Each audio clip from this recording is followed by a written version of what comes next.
Welcome to this journey through one of the most disturbing cases recorded in the history of Nevada Territory. Before we begin, I invite you to leave in the comments where you're watching from and the exact time you're listening to this narration. We're interested to know which places and what times of day or night these documented stories reach.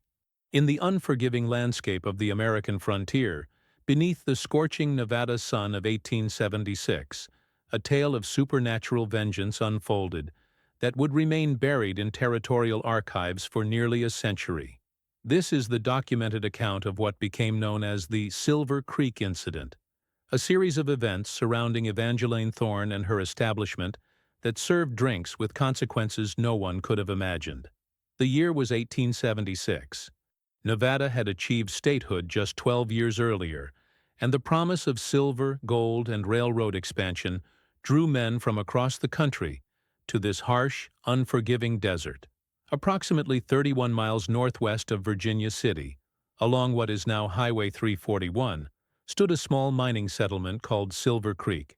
It was little more than a collection of wooden structures, a general store, and a prominent two-story building that served as both saloon and boarding house, the Desert Rose. The Nevada Territory of the 1870s was still very much a frontier in every sense of the word. The Comstock Lode had made Virginia City one of the wealthiest settlements in the American West, but the surrounding areas remained dangerous and largely lawless.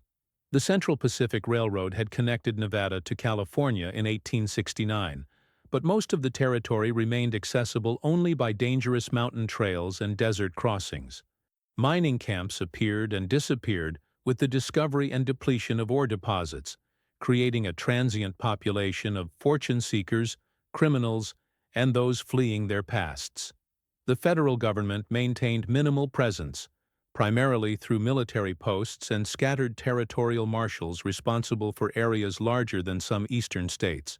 Local law enforcement consisted of town marshals and vigilance committees, whose authority often extended only as far as their personal influence or the threat of their weapons. It was against this backdrop of limited oversight and abundant opportunity that the Desert Rose established itself as more than just another frontier saloon. According to territorial records and newspaper accounts from the Virginia City Territorial Enterprise, the establishment was owned and operated by a woman known only as Evangeline Thorne, who had arrived from California in early 1875. Evangeline, aged approximately 28, was an unusual figure in a landscape dominated by rough miners and cowboys. Her arrival was noted briefly in the territorial newspaper. A woman of striking appearance and refined manner has established a drinking establishment at Silver Creek, offering quality spirits and entertainment to the weary traveler. What the newspaper failed to mention was the mysterious circumstances surrounding her arrival and the strange events that began almost immediately after she opened for business. County deed records show she purchased the property with gold coin, unusual for anyone in that era, but particularly remarkable for a woman traveling alone. More unusual still was that no one could recall her arriving by stage, wagon, or horseback. She had simply appeared one morning as if materialized from the desert itself, carrying with her the resources to establish what would become the most notorious saloon in Nevada Territory. The territorial census of 1870 lists no Evangeline Thorne in Nevada or California, and inquiries to California authorities years later revealed no record of a woman matching her description from any county she claimed as her origin.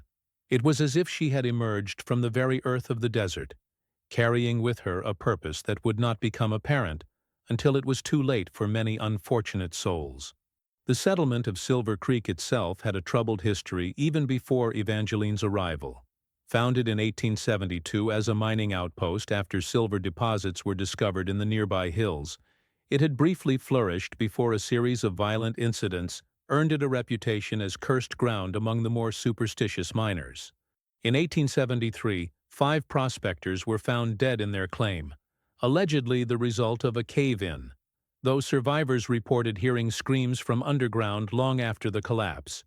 A letter from Territorial Marshal William Davis to the Governor of Nevada, dated August 1874, mentions Silver Creek as a settlement requiring increased law enforcement attention due to an unusually high rate of unexplained deaths and disappearances. He notes that the settlement's location in a narrow canyon with limited water sources made it particularly vulnerable to both natural disasters and human predation.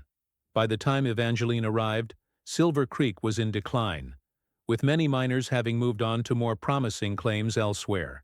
The territorial government maintained a small office there due to its strategic location on the route between Virginia City and the northern mines, making it a natural stopping point for travelers and freight wagons. This positioning would prove crucial to Evangeline's operation. The Desert Rose stood at the settlement's center, a two-story structure that dominated the small collection of buildings. Originally constructed in 1872 by a mining investor named Heinrich Müller as a combination hotel and trading post, it had changed hands 3 times before Evangeline acquired it. Each previous owner had abandoned the property under mysterious circumstances, citing strange occurrences and unexplained phenomena. Müller himself had disappeared in late 1873, leaving behind only a cryptic note that read, "The desert demands payment for its silver. I cannot provide what it requires." His property passed to a mining company that never occupied it, then to a saloon keeper named Jackson, who operated it for 4 months before fleeing in the middle of the night, claiming the building was haunted by voices that spoke in languages he didn't recognize. Evangeline immediately set about transforming the property. She hired local laborers to make extensive renovations, paying generously in gold coin for swift work. Tom Carter, one of the carpenters employed, later recalled to investigators, "She had very specific ideas about what she wanted built. Strange requests like that room in the basement with no windows, and the special well she had us dig behind the building. Paid in gold, no questions asked, so we didn't ask any." The renovations took approximately 8 weeks, during which Evangeline stayed at a boarding house in Virginia City. She made frequent trips to oversee the work, always arriving alone and always carrying a leather satchel that she never allowed anyone else to handle. The laborers noted that she seemed particularly interested in the basement areas and the water sources, making detailed measurements and taking samples of soil and water. By April 1875, the Desert Rose was open for business. The transformation was remarkable. The rough trading post had become an elegant establishment with polished wooden floors, crystal chandeliers imported from San Francisco, and furnishings that must have been transported at considerable expense across the desert. According to the Virginia City Territorial Enterprise, the opening night drew visitors from as far as 50 miles away, curious to see the establishment that was bringing unprecedented sophistication to our remote territory. The article described Evangeline as a woman of extraordinary beauty and mysterious charm, who oversees her establishment with a grace that would not be out of place in the finest San Francisco hotels. The newspaper noted that she served drinks of exceptional quality and seemed to possess an encyclopedic knowledge of spirits and their preparation. What they didn't mention was the strange ritual she performed with every drink she served. Multiple witnesses later testified that Evangeline would hold each glass for a moment before serving it, speaking words in a language none of them recognized. When asked about this practice, she would smile mysteriously and claim it was an old family recipe for ensuring the finest flavor. Customers found her drinks to be of exceptional quality, with many claiming they had never tasted anything comparable. The Desert Rose quickly established a reputation as the finest drinking establishment in the territory, unusual in a frontier environment where most saloons served raw whiskey and beer of questionable quality. Evangeline's establishment, by contrast, offered spirits that seemed to possess almost magical properties. Customers claimed her whiskey could cure headaches, her wine could ease heartbreak, and her beer could provide strength for the most demanding physical labor. This reputation attracted a diverse clientele. While local miners and cowboys frequented the establishment, it also drew travelers of means, merchants, investors, and others whose business brought them to the territory. The quality of the drinks and the mysterious charm of the proprietress made the Desert Rose a destination rather than merely a stopping point. The first 6 months of operation passed without major incident, though there were subtle signs that something was amiss. Customers began reporting strange dreams after drinking at the Desert Rose, vivid nightmares involving vast underground chambers, and voices speaking in unknown languages. Others mentioned feeling unusually thirsty in the days following their visits, as if no amount of water could satisfy their need for liquid. Dr. Samuel Morrison, a physician who traveled through Silver Creek in September 1875, noted in his journal, visited the Desert Rose establishment and was served a whiskey of remarkable quality by the proprietress, Miss Thorne. The drink possessed a flavor unlike anything I have previously encountered, with an almost metallic aftertaste that lingered for hours. More curious still, I found myself experiencing an intense thirst that persisted for 3 days, despite consuming large quantities of water. The first documented irregularity associated with Evangeline appears in a complaint filed with the Territorial Marshal's Office in October 1875. A letter from Mrs. Catherine Williams of Sacramento inquired about her husband, Robert Williams, a mining investor who had traveled to the Nevada Territory and whose last correspondence mentioned taking lodgings at an establishment run by a mysterious woman near Virginia City. The Marshal's investigation concluded that Mr. Williams had likely continued his journey to other mining districts or perhaps California. His luggage, however, was found in storage at the Desert Rose, allegedly left behind with instructions to forward it to Carson City. Instructions that Evangeline produced on a note that Mrs. Williams later claimed did not match her husband's handwriting. What the official report neglected to mention, but was recorded in Deputy Marshal James Sullivan's personal journal discovered decades later, was that Williams had been carrying nearly $3,000 in gold coin and bank drafts. The deputy noted, "Inquired of banking house in Virginia City. No drafts in Williams' name cashed. Miss Thorne claims he spoke of associates in Carson City who would handle his business affairs. Something unsettles me about her manner, too composed, as if she knows more than she reveals."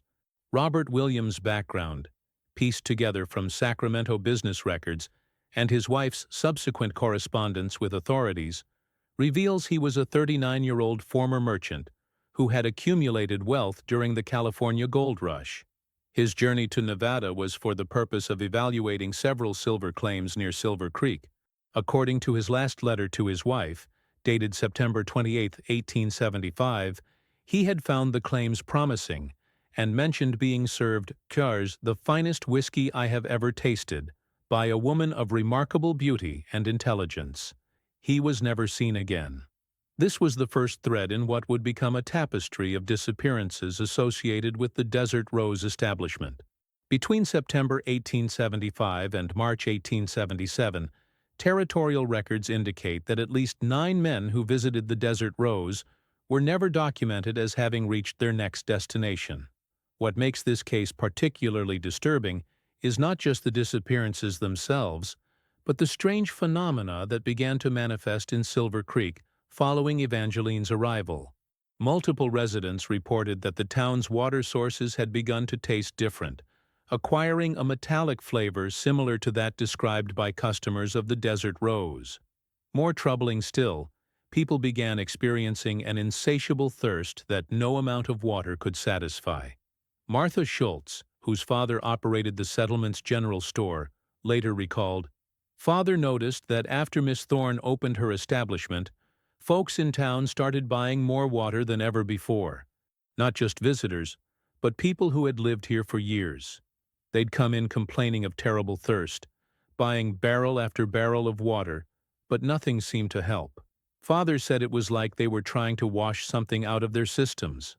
The operation of Evangeline's establishment followed a pattern that became clear only in retrospect. According to assembled accounts, the Desert Rose offered 2 types of service: regular drinks for casual customers and special preparations for selected patrons. These special drinks were always served personally by Evangeline and were accompanied by her mysterious ritual of holding the glass and speaking in an unknown language. The building itself had been modified extensively by Evangeline. County records show she filed permits for structural improvements within weeks of acquiring the property. These improvements, ostensibly to create proper storage facilities and expand the drinking areas, included the construction of a deep basement chamber and a well that extended far deeper than necessary for normal water access. Evangeline, described in multiple accounts as possessing an otherworldly beauty with auburn hair and eyes that seemed to change color in different light, personally served the special drinks. She was noted for her ability to remember every customer's preferences and her uncanny knowledge of their personal circumstances. A letter from mining engineer Thomas Finch to his colleague in San Francisco, dated November 1875, mentions Evangeline. The proprietress here possesses an almost supernatural ability to divine one's needs. Before I had spoken a word about my purpose in the territory, she had prepared a drink that she claimed would ease the burden of difficult decisions. The whiskey was unlike anything I have tasted, and indeed, I found my judgment remarkably clear afterward, though I was troubled by strange dreams for days following. Elizabeth, described in accounts as moving through the establishment like a spirit, managed the regular service and maintained the building.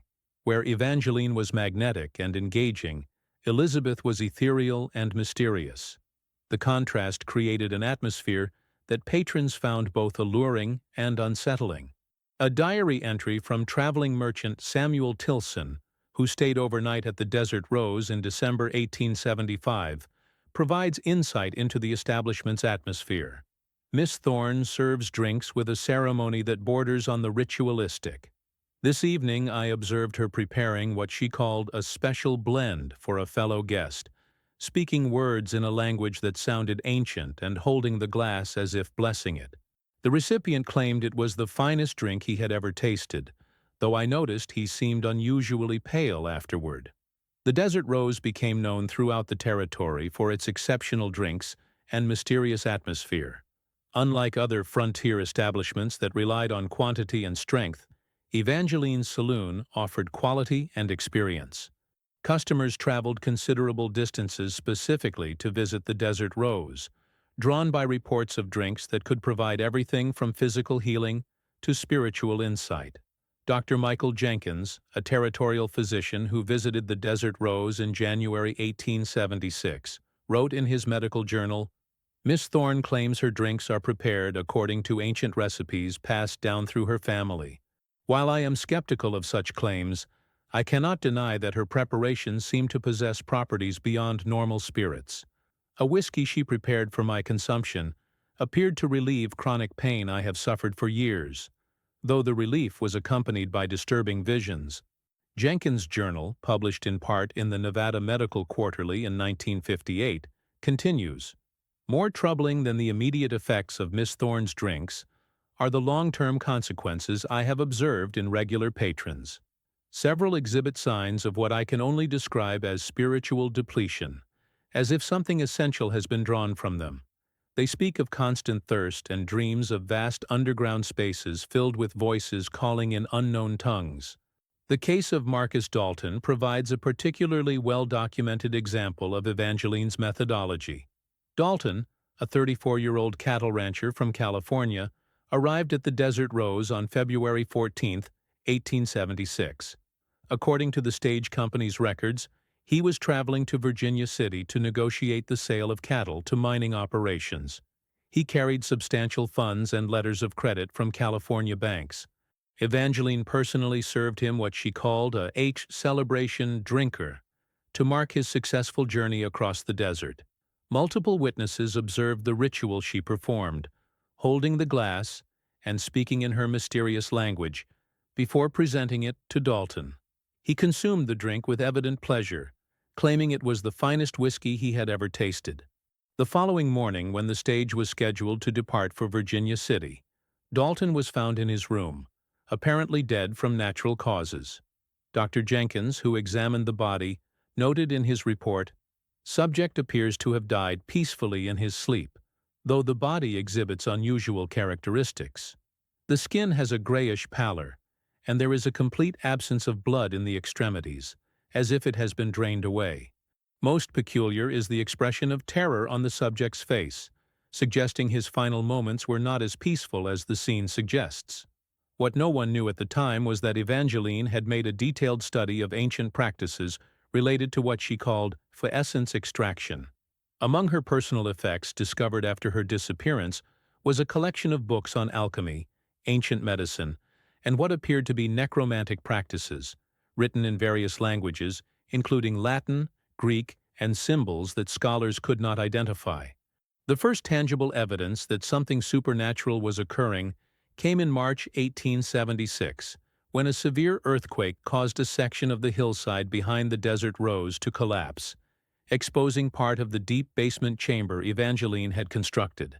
According to the Virginia City Territorial Enterprise account published March 18, 1876, the collapse occurred during the night, and by morning had revealed what appeared to be an underground chamber of unusual construction. The article states simply, "As recent seismic activity has damaged the Desert Rose establishment, exposing underground chambers of unknown purpose, Miss Thorne has temporarily closed her business pending repairs." This understated report belied the disturbing discovery. The collapse had revealed not just a basement chamber, but what appeared to be an elaborate underground complex extending deep into the hillside. More disturbing still was what territorial authorities found within the exposed chambers.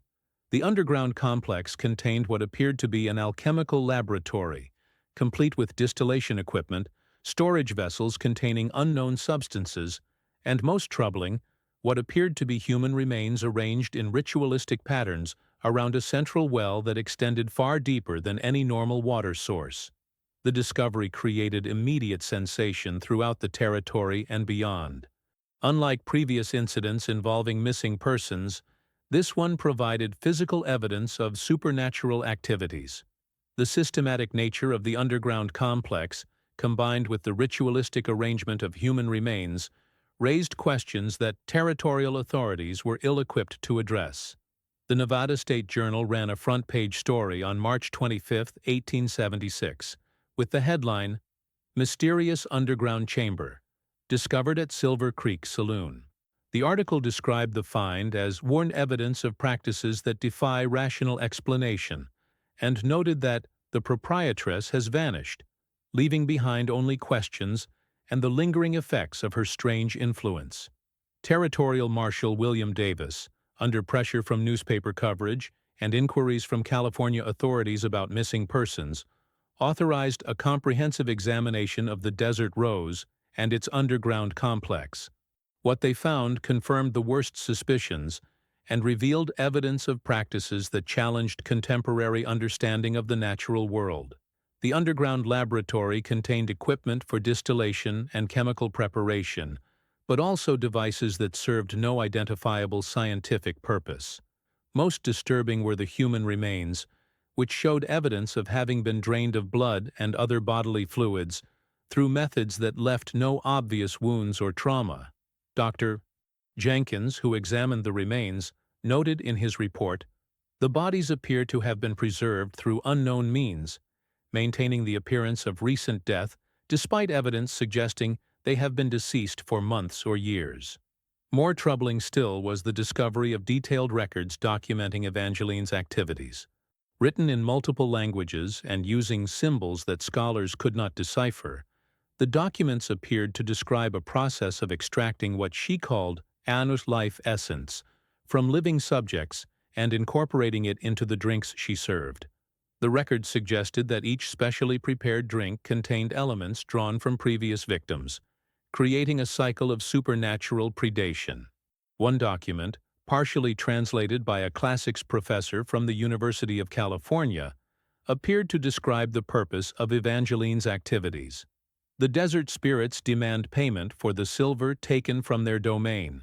Each soul offered strengthens the covenant and ensures the continued flow of precious metal from the earth. The thirst that follows marks those chosen for future harvest.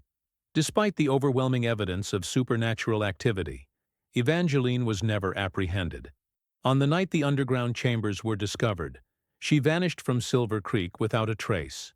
Territorial authorities found her personal quarters empty, except for the mysterious books and documents, with no indication of how or when she had departed. Reports placed her at various locations over the following months, but none were confirmed. A stagecoach driver reported seeing a woman matching her description boarding a coach bound for California in April 1876. A hotel clerk in San Francisco claimed she had stayed at his establishment in May, registering under a false name, but matching the physical description circulated by territorial authorities. The most credible sighting came from a mining camp in Colorado, where several miners reported encountering a woman of extraordinary beauty, who offered them drinks that provided remarkable strength and endurance. When they later learned of the reward for her capture, they attempted to contact authorities, but by then she had vanished into the Rocky Mountains, leaving behind only a camp that showed evidence of the same ritualistic practices discovered at Silver Creek. The investigation that followed revealed the extensive nature of her supernatural activities. Based on the discovered records and physical evidence, authorities estimated that Evangeline had claimed at least 15 victims during her time at Silver Creek, though the true number may have been higher. The documents suggested that her activities were part of a larger pattern that had been ongoing for decades, possibly centuries. The victims included some of the wealthiest and most prominent men who had passed through Silver Creek during Evangeline's operation. Robert Williams, the California investor; Marcus Dalton, the cattle rancher; Thomas Morrison, a mining engineer from Colorado; Samuel Patterson, a merchant from San Francisco. Each had been drawn to the Desert Rose by reports of exceptional drinks and had fallen victim to Evangeline's supernatural predation. The case of Samuel Patterson is particularly well documented due to his prominence in San Francisco society and the extensive efforts of his family to determine his fate.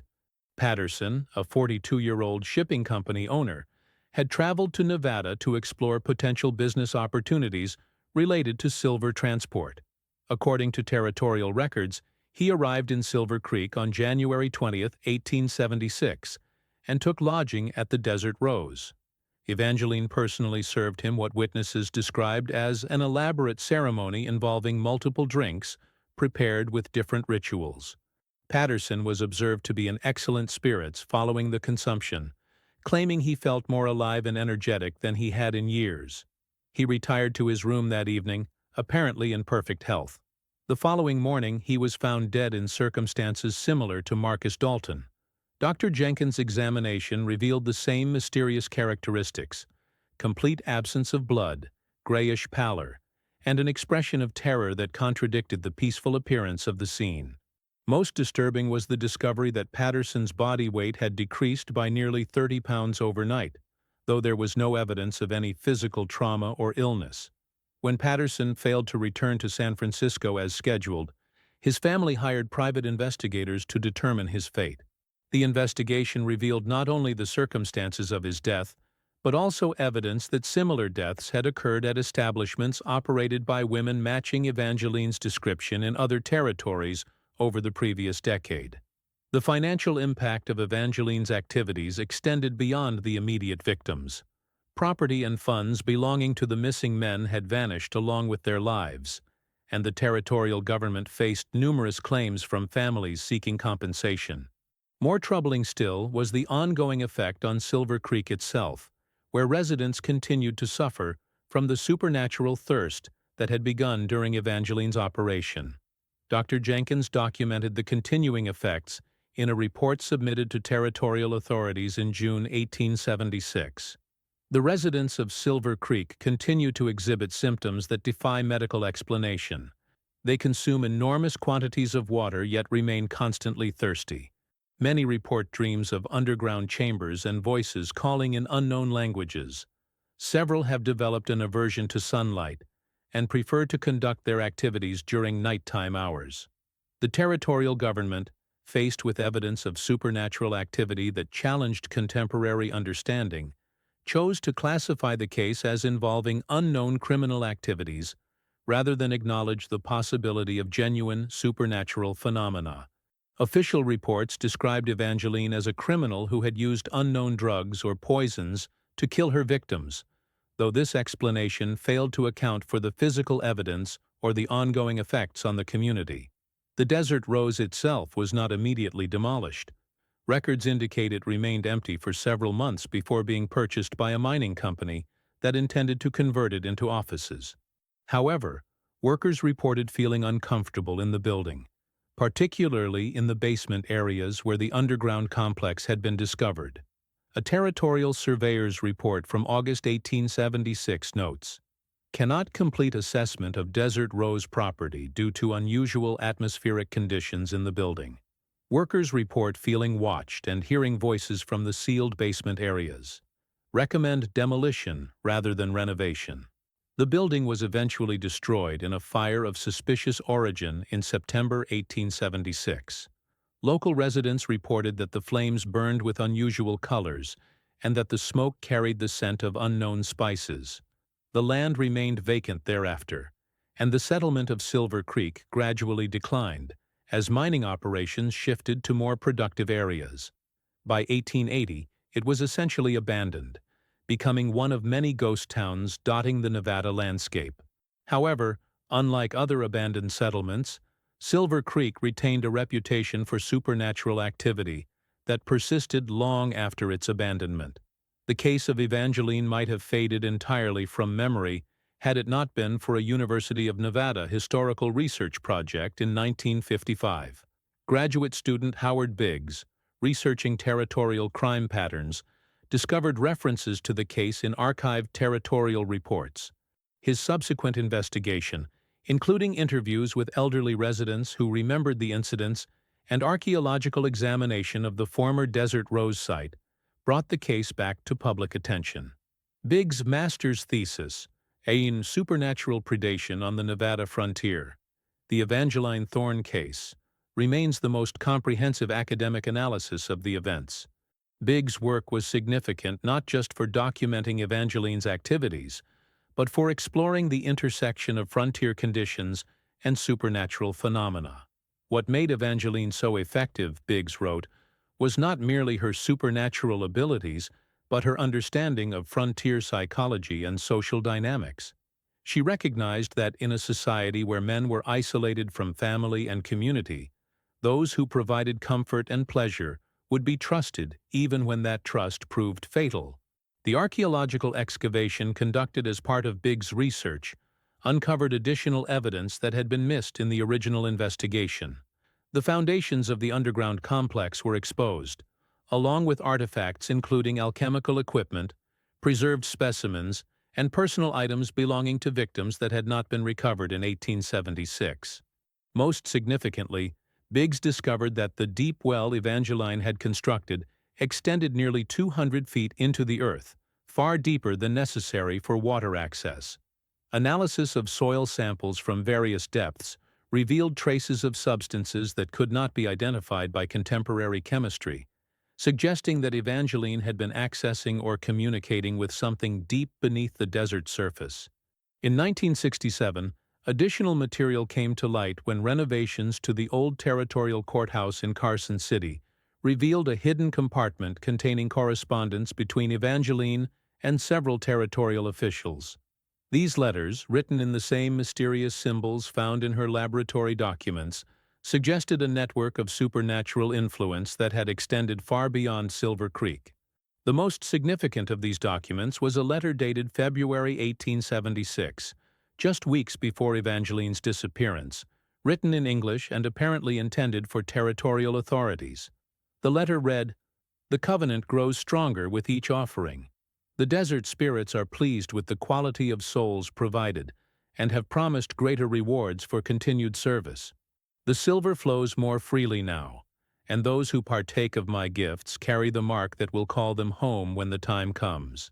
This discovery prompted renewed interest in the case, with several historians and paranormal researchers publishing analyses during the 1960s and 1970s. The Evangeline case became a subject of study for those investigating the intersection of frontier history and supernatural phenomena, though academic institutions remained reluctant to officially acknowledge the supernatural aspects of the events. The last verified information about Evangeline comes from a series of newspaper reports discovered in Denver, Colorado archives in 1973. The reports, dated between 1877 and 1879, describe a woman matching Evangeline's description, who operated a high-end drinking establishment in the mining district. The articles mention her exceptional beauty and the unusual quality of her drinks, but also note a pattern of mysterious deaths among her patrons. The Denver reports describe incidents remarkably similar to those at Silver Creek. Wealthy men found dead in their rooms after consuming special drinks, their bodies showing the same mysterious characteristics observed by Dr. Jenkins. The woman, who called herself Elena Blackthorne, vanished from Denver in 1879 following an investigation by local authorities, leaving behind an establishment that workers refused to enter due to reports of supernatural phenomena. No further verified sightings of Evangeline were ever recorded, though reports of similar incidents continued to surface from mining communities throughout the American West well into the 1880s. Some researchers suggest she may have continued her supernatural predation for decades, adapting her methods to different locations while maintaining the same basic pattern of operation. A tantalizing footnote to this theory emerged in 1981 when historian Patricia Caldwell, researching women's roles in frontier business, discovered records of a Miss E. Thorne, who operated an exclusive drinking establishment in San Francisco from 1885 to 1890. Described as a woman of extraordinary beauty and mysterious background, this individual catered to the city's wealthiest residents before disappearing abruptly following a series of unexplained deaths among her clientele. California police records indicate that authorities suspected Thorne of involvement in the deaths, but were unable to gather evidence for prosecution. The description of her establishment, featuring underground chambers and specialized drink preparation areas, bears striking similarities to the Desert Rose operation. If this was indeed Evangeline, it suggests she had adapted her supernatural activities to urban environments while maintaining her predatory nature. The final fate of Miss Thorne remains unknown, as she vanished from San Francisco in 1890 amid rumors of federal investigation into her activities. Some accounts suggest she may have fled to Mexico or South America, while others propose that she simply assumed another identity and continued her activities elsewhere. The site where the Desert Rose once stood is now part of the Humboldt-Toyabe National Forest. Nothing remains of the structure except scattered foundation stones and the filled-in opening to the underground complex. The deep well that Evangeline had constructed was sealed with concrete by federal authorities in 1958, though local legends claim that strange sounds can still be heard emanating from beneath the surface during certain phases of the moon. Hikers in the area have reported feeling an unusual thirst when passing near the former site, though this is likely the power of suggestion given the location's notorious history. More troubling are reports from residents of nearby communities who claim to experience vivid dreams involving underground chambers and voices speaking in unknown languages, suggesting that Evangeline's influence may have extended beyond her immediate victims. In 1976, exactly 100 years after Evangeline's disappearance, the Nevada Historical Society placed a small marker near the site, acknowledging the events without sensationalizing them.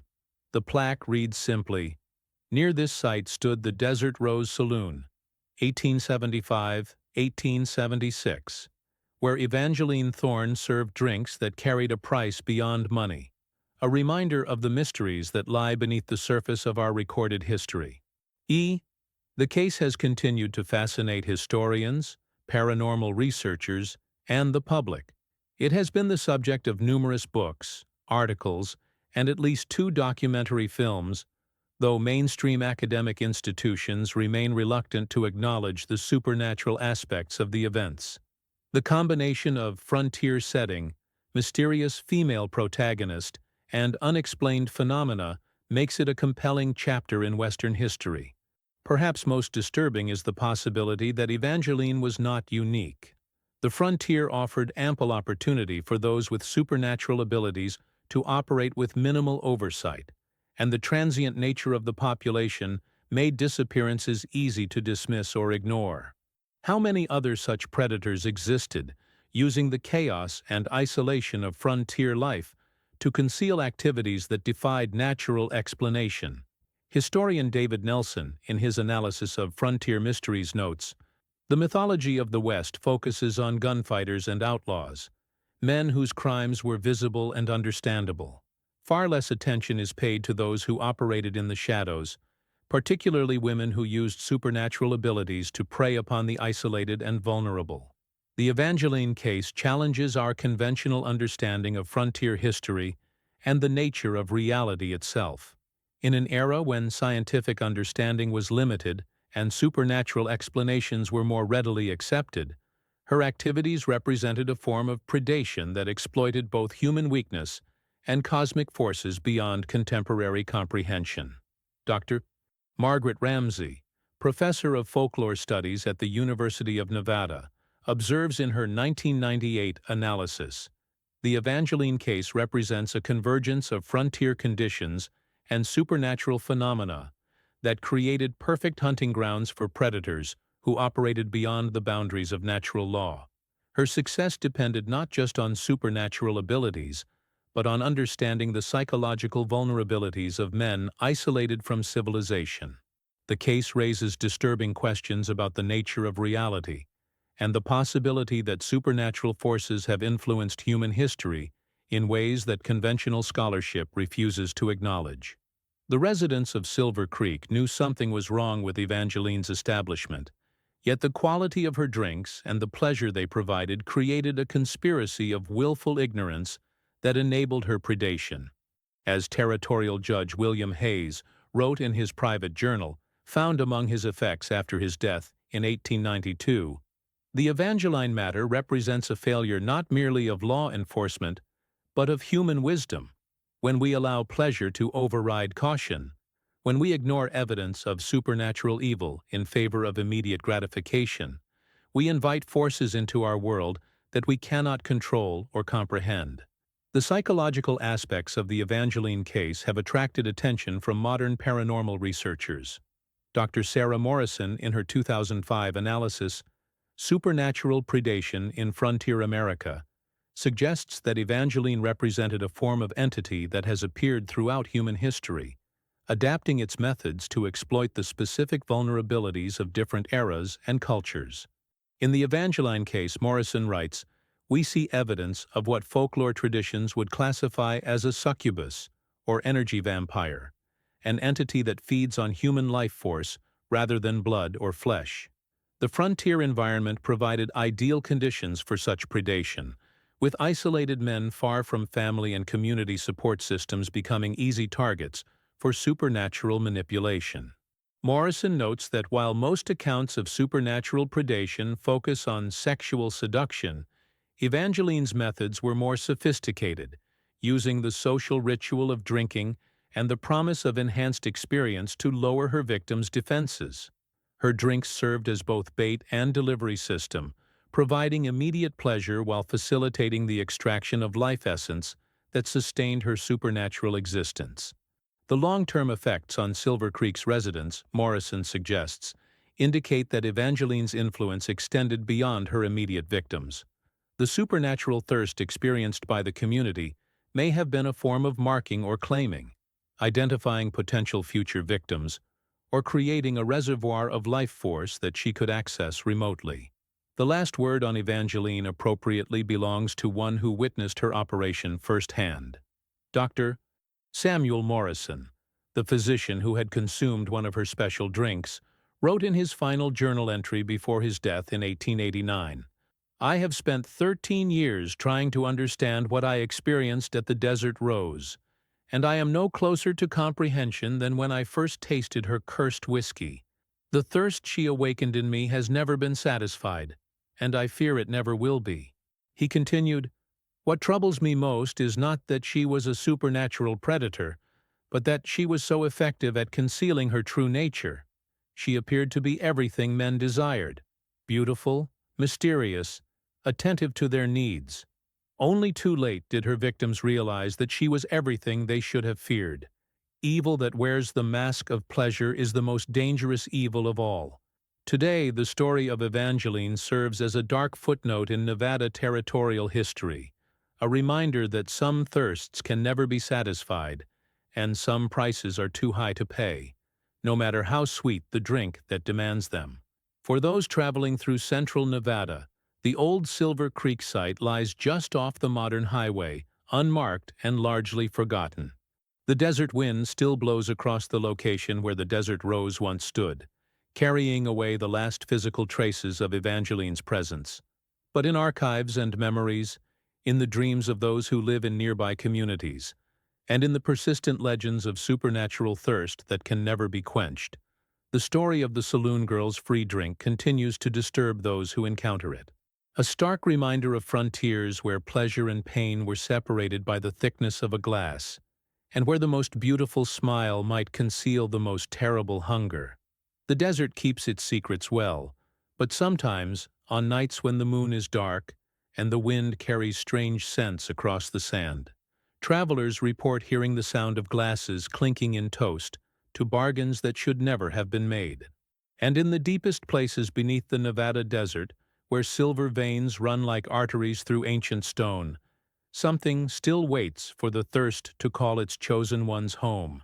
The investigation into the supernatural effects of Evangeline's drinks revealed disturbing patterns that extended far beyond Silver Creek. Dr. Jenkins, in his final report submitted to territorial authorities in 1878, documented cases of the mysterious thirst appearing in communities as far as 200 miles from the desert rose. These affected individuals all shared common characteristics. They had either visited Evangeline's establishment or had consumed water from sources that connected to the underground aquifer system beneath Silver Creek. The affliction appears to spread through water sources, Dr. Jenkins wrote.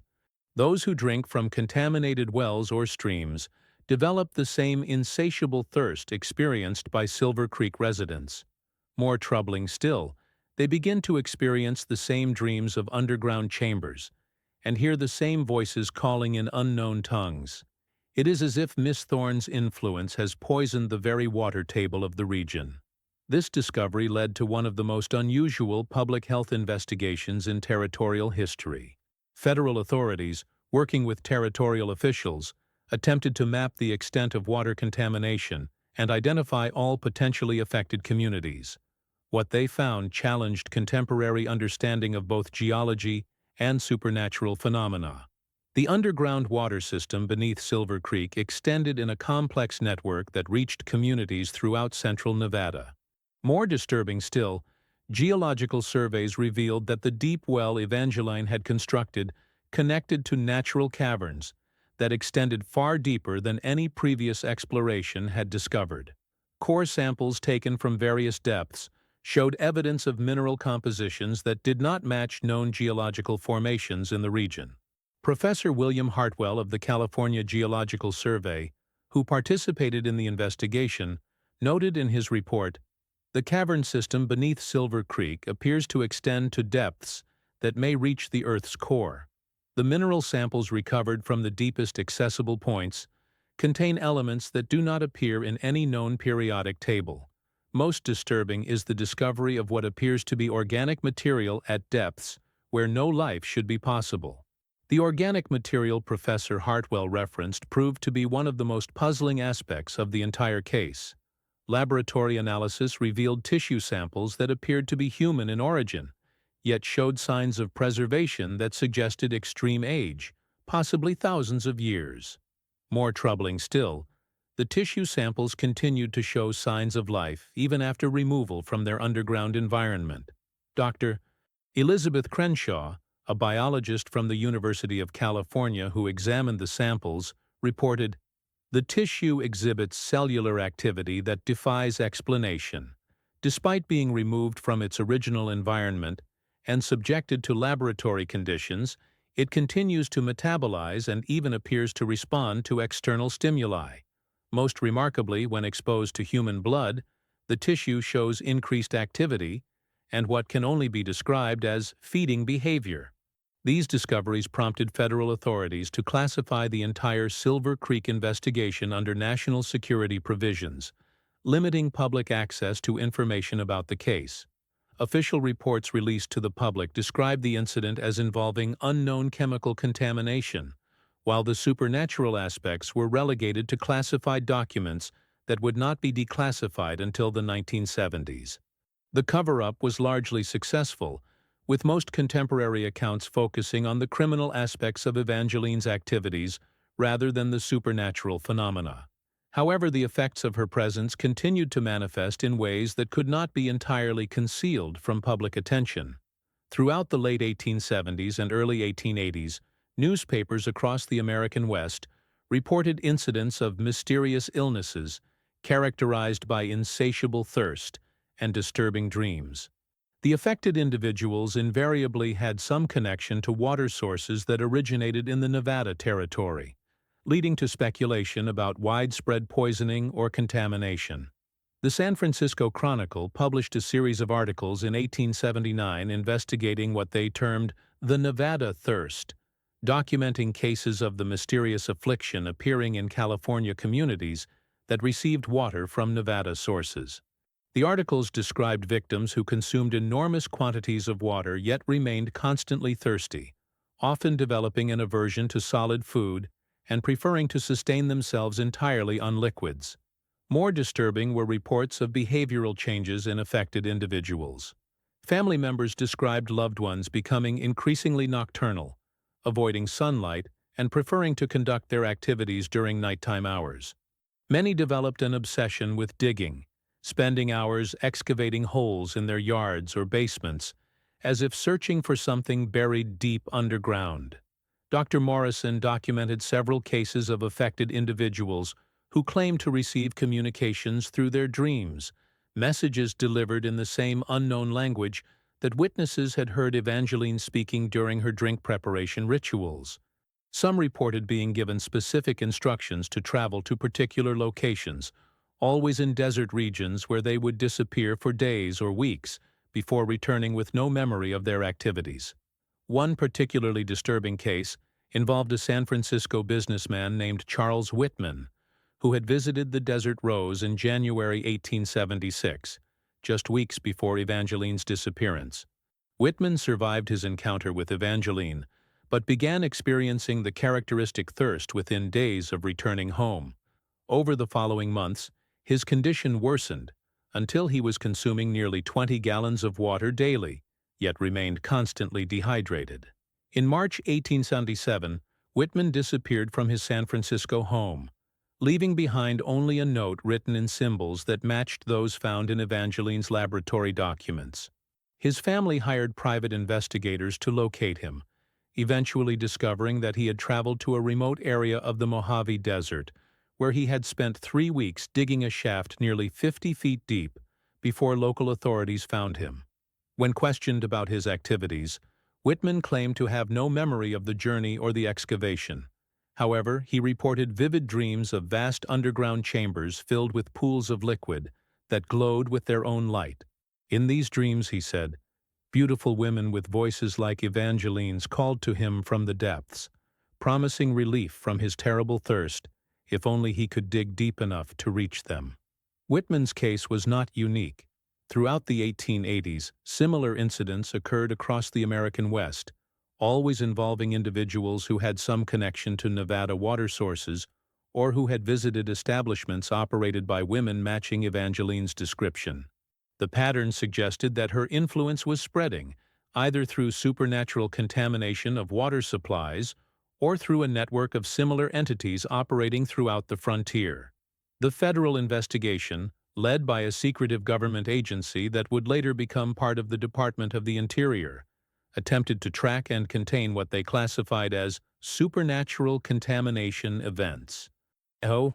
Their methods included sealing suspected contaminated water sources, monitoring affected individuals, and investigating reports of similar supernatural predation throughout the territories. Agent Robert Crawford, whose classified reports were declassified in 1975, documented encounters with at least 6 women who appeared to possess abilities similar to Evangeline's. These individuals operated in mining communities throughout Colorado, Montana, and California, always following the same pattern: establishing high-quality drinking establishments, serving specially prepared drinks to selected victims, and disappearing when authorities began investigating unexplained deaths.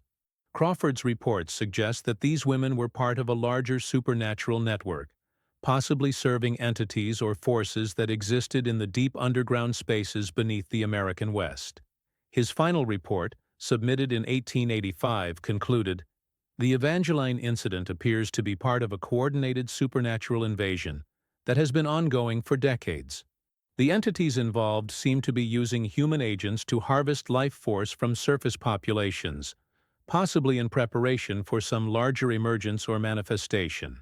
The government's response to these discoveries was to implement a policy of containment and concealment that continued well into the 20th century. Affected water sources were quietly sealed or diverted. Suspected supernatural predators were monitored and, when possible, eliminated, and public information about the incidents was suppressed through a combination of official denial and media manipulation. This policy was largely successful in preventing public panic, but it also meant that communities continued to be vulnerable to supernatural predation. The official position that such incidents involved criminal activity rather than supernatural phenomena left law enforcement agencies unprepared to deal with entities that operated beyond the boundaries of natural law. The long-term consequences of Evangeline's activities continued to manifest throughout the late 19th and early 20th centuries.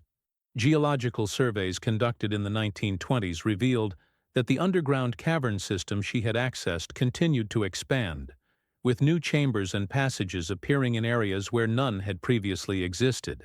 More troubling still, these new formations showed evidence of artificial construction, suggesting that something was actively expanding the underground network.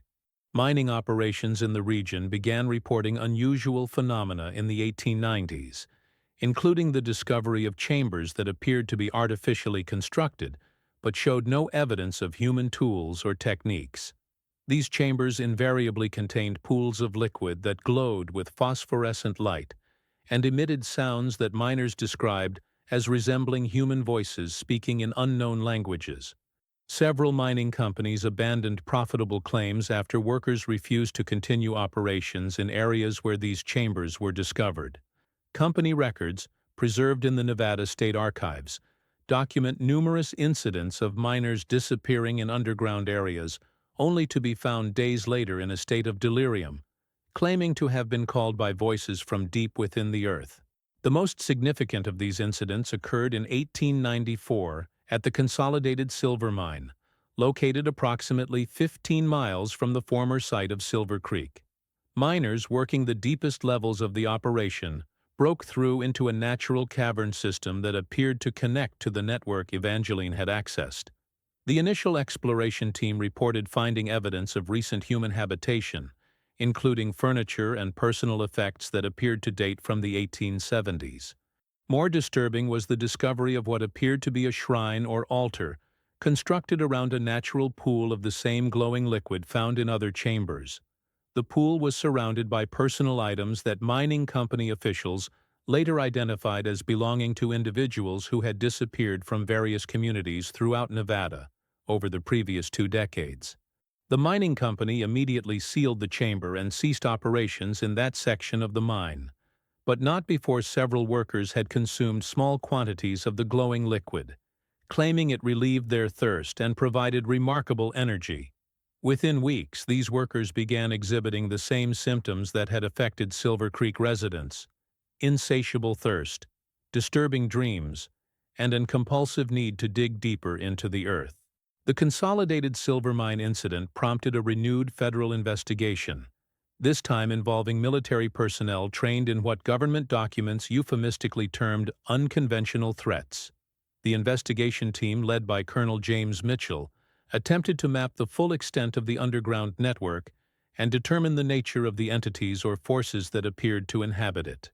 Colonel Mitchell's classified report, declassified in 1995, provides the most comprehensive official assessment of the supernatural threat posed by Evangeline and her associated entities. The report concludes that the underground network extends throughout the American West, connecting natural cavern systems that may have been inhabited by non-human intelligences for thousands of years. The evidence suggests, Mitchell wrote, that Miss Thorne and others like her serve as agents for entities that exist in the deep underground spaces beneath our continent. These entities appear to require human life force for sustenance and have developed sophisticated methods for harvesting it from surface populations. The contamination of water sources represents an attempt to mark and claim larger numbers of potential victims.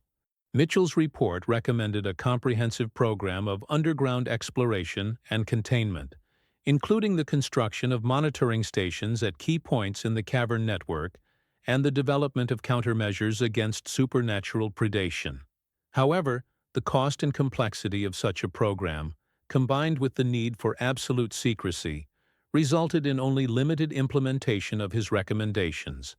The federal response instead focused on monitoring and damage control, establishing a network of agents tasked with identifying and neutralizing supernatural threats while maintaining public ignorance of their existence. This approach proved partially effective in limiting the spread of supernatural contamination, but it also meant that the underlying threat was never fully addressed. The last confirmed sighting of Evangeline herself occurred in 1902, when federal agents tracked a woman matching her description to a remote mining camp in Alaska. The woman, calling herself Eva Thornfield, had established a drinking establishment that quickly gained a reputation for exceptional quality and mysterious atmosphere. However, when agents arrived to investigate, they found the establishment abandoned and the woman vanished, leaving behind only the familiar evidence of supernatural predation. The Alaska incident marked the end of confirmed Evangeline sightings, though reports of similar supernatural predators continued throughout the early 20th century. Federal records suggest that the government's supernatural monitoring program identified and neutralized dozens of such entities between 1900 and 1950, though the methods used for neutralization remain classified. The official closure of the Evangeline case came in 1955, when federal authorities declared that the supernatural threat had been contained and that ongoing monitoring was no longer necessary. This decision was based partly on the apparent cessation of new incidents and partly on budget constraints that made the expensive monitoring program difficult to justify. However, declassified documents from the 1970s reveal that the decision to close the case was premature. Underground monitoring stations continued to detect unusual activity in the Nevada cavern system throughout the 1960s and 1970s, including sounds that matched recordings of the voices heard in Evangeline's establishment and evidence of continued expansion of the artificial chamber network. More troubling still, water quality tests conducted in the 1980s revealed that traces of the unknown substances found in Evangeline's laboratory continued to appear in Nevada water sources, suggesting that the contamination she had introduced was not only persistent, but possibly spreading. These discoveries led to the quiet reinstatement of federal monitoring, though on a much smaller scale than the original program. The modern legacy of Evangeline's activities can be seen in the ongoing federal oversight of Nevada water sources and the continued classification of certain geological surveys in the region. While public knowledge of the supernatural aspects of the case remains limited, the effects of her presence continue to influence government policy and scientific research in ways that most citizens never realize. Environmental protection measures in central Nevada, ostensibly designed to preserve wildlife habitat, actually serve to limit public access to areas where underground monitoring equipment has detected ongoing supernatural activity. Similarly, restrictions on deep mining and drilling in the region are based not on environmental concerns, but on the need to prevent accidental breaches of the containment systems established around the cavern network. The federal monitoring stations continue their silent vigil, their instruments detecting movements in the depths that suggest the covenant Evangeline spoke of remains unbroken. water treatment facilities across the region quietly filter substances that officially do not exist, while government geologists study maps of cavern systems that are classified at the highest levels of national security. For those who know where to look, the signs of Evangeline's legacy are everywhere.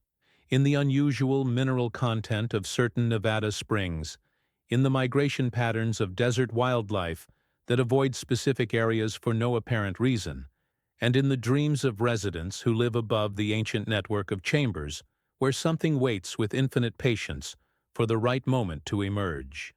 The banned story of the Saloon girl's free drink was never truly banned at all. It was simply transformed, becoming part of the hidden history that governments prefer their citizens never learn. But the truth has a way of surfacing, like water rising from deep underground springs, carrying with it the taste of secrets that were meant to stay buried forever. In the end, Evangeline's greatest victory was not the lives she claimed or the supernatural network she served, but the thirst she awakened in an entire region, a thirst that can never be satisfied because it hungers not for water, but for something far more precious and far more dangerous. And in the deepest chambers beneath the Nevada desert, where the glow of phosphorescent pools illuminates walls carved by inhuman hands, that thirst continues to call to those who are willing to pay the ultimate price for a drink that promises everything and delivers only damnation. The desert keeps its secrets well, but sometimes, for those who listen carefully to the wind that blows across the sand, those secrets whisper back, promising that the covenant endures, the thirst remains, and somewhere in the darkness below, Evangeline Thorne still serves drinks to those brave enough or foolish enough to accept her eternal hospitality.